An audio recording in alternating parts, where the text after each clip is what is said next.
Ein lauer Sommerabend, die Sonne geht langsam unter, der Duft von Grillfleisch liegt noch in der Luft, die sich langsam abkühlt. Zeit für ein Lagerfeuer. Für manche gehört dieses Ereignis fest zum Programm eines Zeltlagers oder zum gemütlichen Abend im Garten. Man versammelt sich um das Feuer und Rituale werden gepflegt. Stockbrot und Marshmallows oder Würstel werden über die Flammen gehalten. Geschichten werden erzählt. Die Gitarre wird in Verbindung mit alten Liedern ausgepackt, die man mehr oder weniger gut mitsingen kann. Du musst den Moment Lagerfeuer schon mal miterlebt haben, um ein Gefühl dafür zu bekommen, was da geschieht. Es ist ein Gruppenereignis. Jeder darf das tun, was er oder sie möchte, und wir sind eins mit den 4 Elementen. Das Feuer vor uns, die Luft und die Erde um uns und das Wasser, in welcher Form auch immer, ob zum Löschen oder zum Trinken, in unserer Nähe.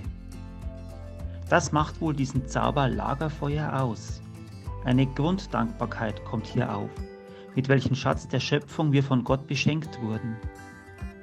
Spätestens wenn es kühler wird und wir uns näher an das Lagerfeuer begeben, um von der abstrahlenden Wärme was abzubekommen, wird mir deutlich: Gut, dass wir die Elemente der Schöpfung haben. Nur so kann es mir gut gehen. Diese Wärme tut gut und lässt uns zusammenrücken. Und auch der Blick in das Feuer kann beruhigen oder auch faszinieren. Da ist was in der Luft, das man sieht, das aber nicht greifbar ist. Ein Spiel der Flammen, die sich ihren Weg suchen, die Schatten werfen, die das Holzstück kleiner werden und verschwinden lassen, ohne unser Zutun.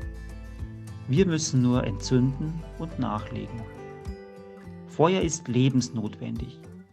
Wir können uns daran aber auch die Finger verbrennen. Darum, wie bei so vielen Dingen im Leben, ist das richtige Maß wichtig. Dieser Sommer zeigt dir auf, was für einen Schaden Wasser und Feuer anrichten können.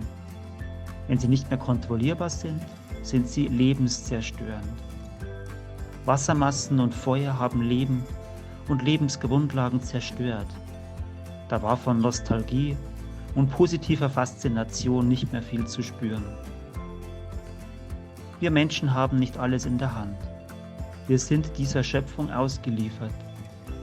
Umso schöner, wenn wir sie in Momenten eines Lagerfeuers genießen können und innerlich sagen: Alles, was wir haben, alle diese Gaben sind, o Gott, von dir. Wir danken dir dafür.